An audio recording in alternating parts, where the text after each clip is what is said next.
What time is it? It's 5:20. It's 5:20 and it's 31 degrees and we're on the plot. Yeah, we found a shady corner. We're in the shadow of this hedge. Not It's John, our neighbour's hedge. John Lennon's old skill's still over there, by the way. Over there. And It's hot though, isn't it? it's very hot. Everything looks so dehydrated and parched. Oh, yeah, welcome back to Mersey Beat Gardening, by the way. Oh, yeah. I forgot to say that. They're always welcome here. I know. Our one viewer is. So 42 in the greenhouse, people. 42 in the greenhouse, 32 here on the plot, and it really is hot. Scorching. Yeah, it's been heat like stroke this. weather, isn't it? We don't normally expect it at this time of year. Normally it's kind of like August time, isn't it? Yeah, but the End back of end July of summer, into we get August, really hot days like this, but not, it's been consistently not early into mid-June. No, it's been consistently hot for almost a month, hasn't it? well, we haven't had any rain, have we, for over a month? And then we had one downpour on Monday night and nothing else. Yeah, so we need this. We need the water. We really do. we do. Now, if you've been watching our videos, and why wouldn't you watch our videos? Because they're so entertaining. They're not that, but they're very educational, Kath. They're also entertaining. I've been told that our videos are very So educational, and they're better than reading it from a book. You reckon? That's what they say. Well, we did one about the filling of our VEGEGA Raised Bed, which we were gifted by VEGEGA, the company. Yeah. The metal raised bed. It's a U-shaped raised bed. It's a big one. Yes, and we'll put a link up to that video. If you haven't seen it, then at the end of this video, you can click on that link, and you can go to see that. But it's hard work to put together. You need two people for one of these really big beds. But when it is done, it's a fabulous asset to anyone's plot or plot of land or allotment. It is. It's been worth the effort, hasn't it? Yeah. What I have noticed, though, I mean, do you want to go into a bit how we filled it, or we've done covered a video on that, haven't we? We've done how we filled it, but at the end, I did put a notice up saying to be continued. So this is to be continued. This is what basically is an update on how we filled not how we filled it, how we've planted it up so far. How we've purposed it. How we've purposed it. So, and what have we got in there at the moment? Well, we went with what did we go with? A touch paper. What do you call them? Touch papers that they measure alkaline to measure acidity with. I mean, yeah, to measure the quality of a raised bed, and we decided to plant tomatoes, tomato related. But they're not any old tomatoes. They're heirloom varieties. Heirloom. Got to be a good variety for a bed like this. Yeah, I know they are a good variety. They're all good variety. What have we got? We've got Heinz 1350. Yeah, that's a determinate. That's a bush variety. That's a bush variety. We've got Black Opal. Indeterminate. That's a vine variety. Yeah. We've got Cure de Bleu. Indeterminate. Again, that's beefsteak. Beefsteak. We've got Rise and Straub, German tomato. Rise and Straub is like little helmets. Yeah, they are. They're cherry tomato. Beautifully sweet. The heirloom German variety. They're beautiful, actually. Now, was that a determinate or indeterminate? That's indeterminate. Indeterminate. We've also got what else have we got? Flame.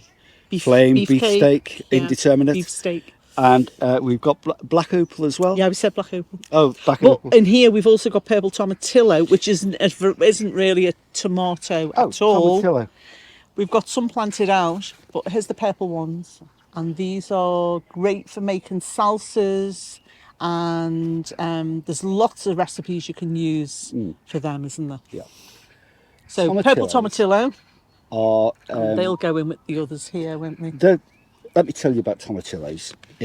They are actually related to tomatoes. They're not tomatoes. They're not officially a tomato, then. But they're like an ancient variation of tomato. And for them to germinate, you need at least 2 plants. If you had 1 plant on its own, it wouldn't germinate.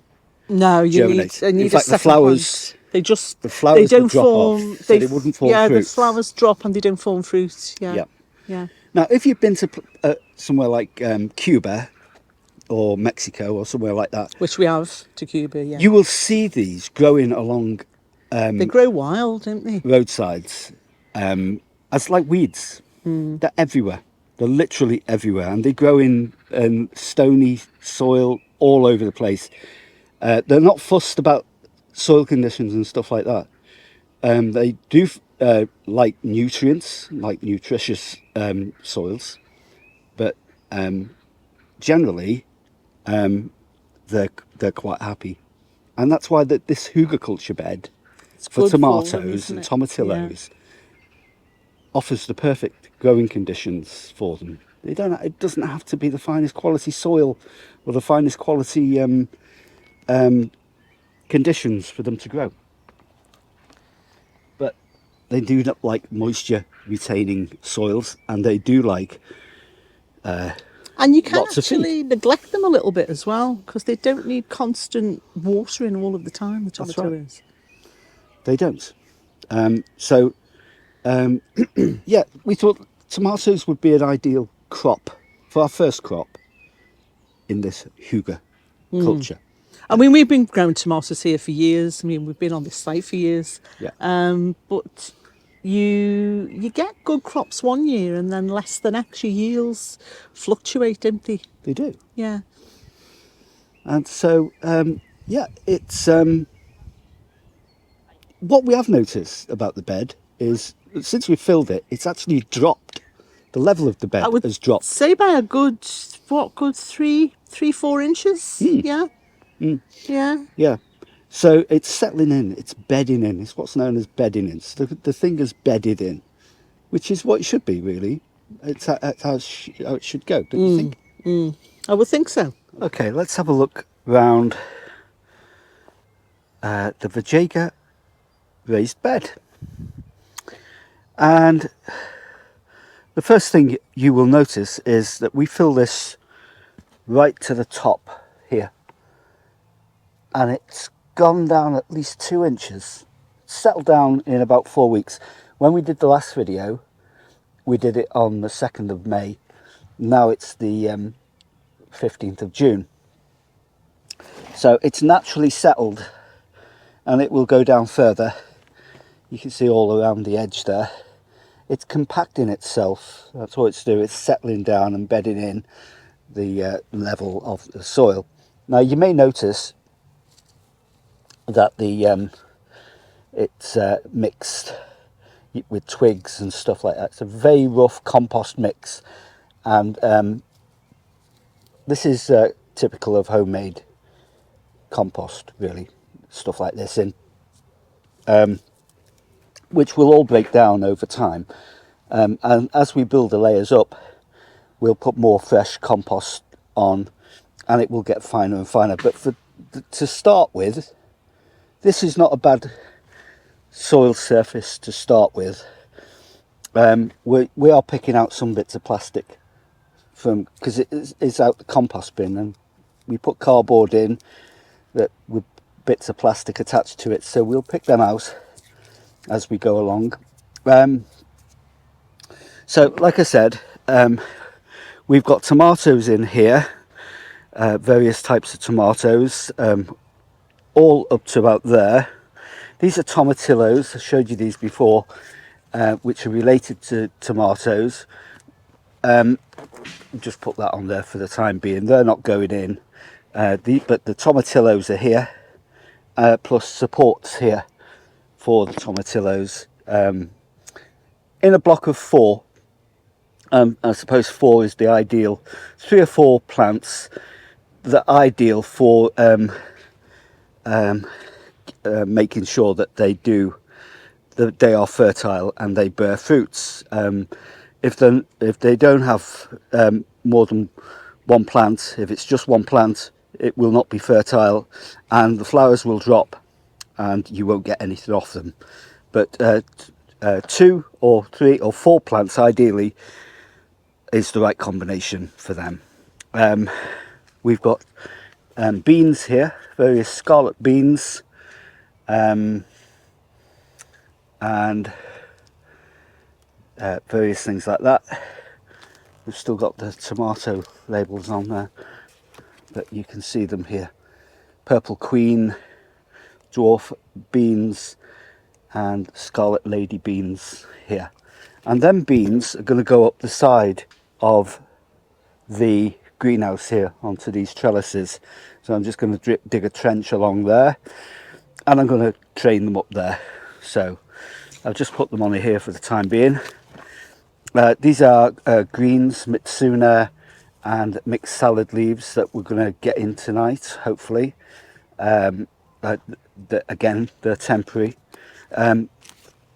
We've got tomatoes on both limbs. We've got them there, and we've got them here. And we've got little spaces in between to put things that, just to leave them spaces available for other things we may want to put in. It is our first crop in this bed. It is our first kind of crop to be planted up. Tomatoes, well, they grow on rough ground. They grow like weeds. If you see them in the tropics or in the Greek Isles, where they've where you'll see them growing by the roadside, they're not fussed too much about having twigs and stuff in them. They will grow anywhere.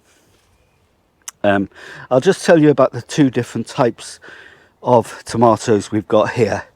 We've got indeterminates, or these are determinates. These are Heinz 1350, and they were developed in the 1950s and 60s by the Heinz company, and for the best tomato sauce. And it's a bush variety, so it grows as a bush. You don't pull any of these side shoots out. You leave them side shoots in, and all the fruits will develop all at the same time, which is helpful if you're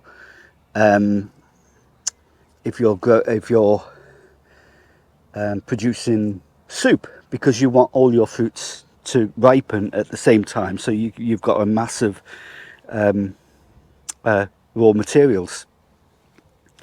So this is just one of the varieties that Heinz developed. It's a heirloom variety.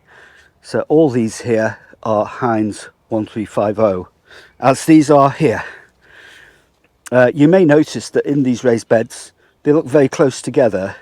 They're not actually that close together. They're probably as close together as you would get in a grow bag. But you can afford to grow things a bit closer together when you're in a raised bed situation. So these will just be a bush variety. They'll all develop more or less at the same time, all the fruits, and you'll have them. Now the indeterminates are the ones that grow on cordons, basically. So these are the ones where you have to pinch out the little growing shoots at the sides.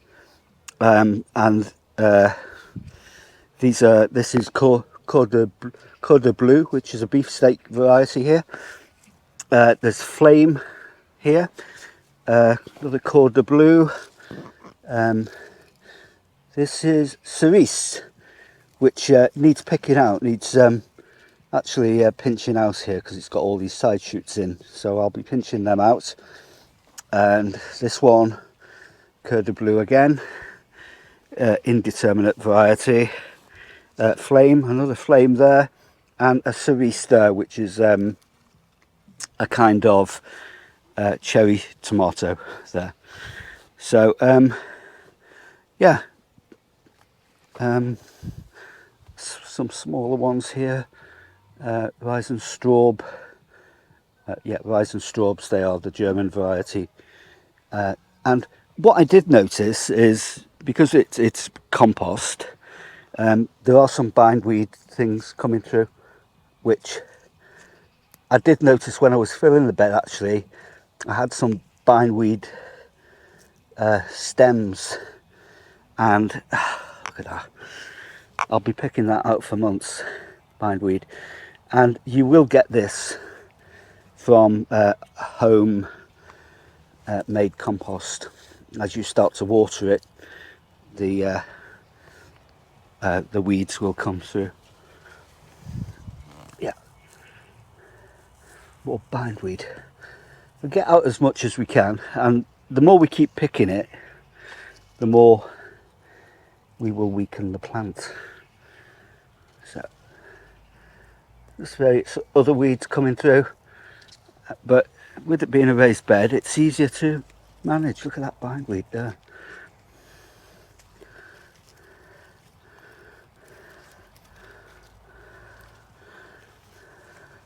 Look at this. It doesn't half grow big.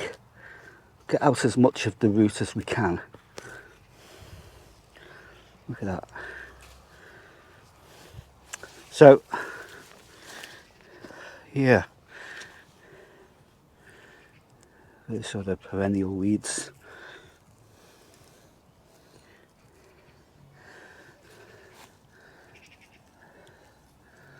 Always useful to go around. But of course, you know, if you get compost, manufactured compost, you get weeds growing in that as well.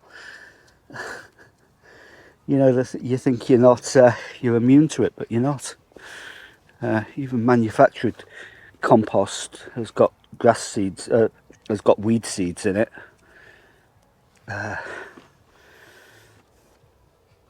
Yeah. So that's our first crop underway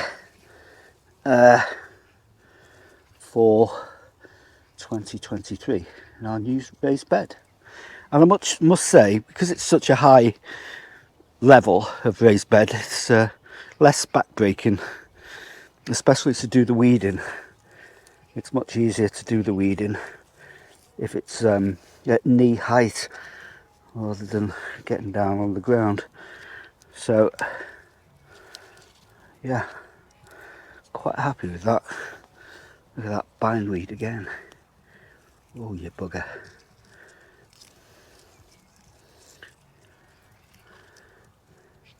Yeah, top tip is when you're filling a raised bed, make sure you pick out your bindweed.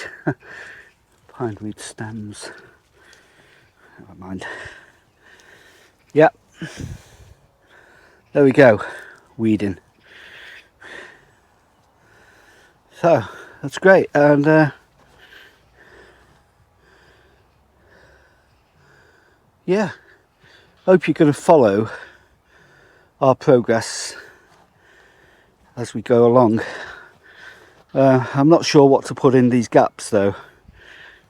Whether to put something different in.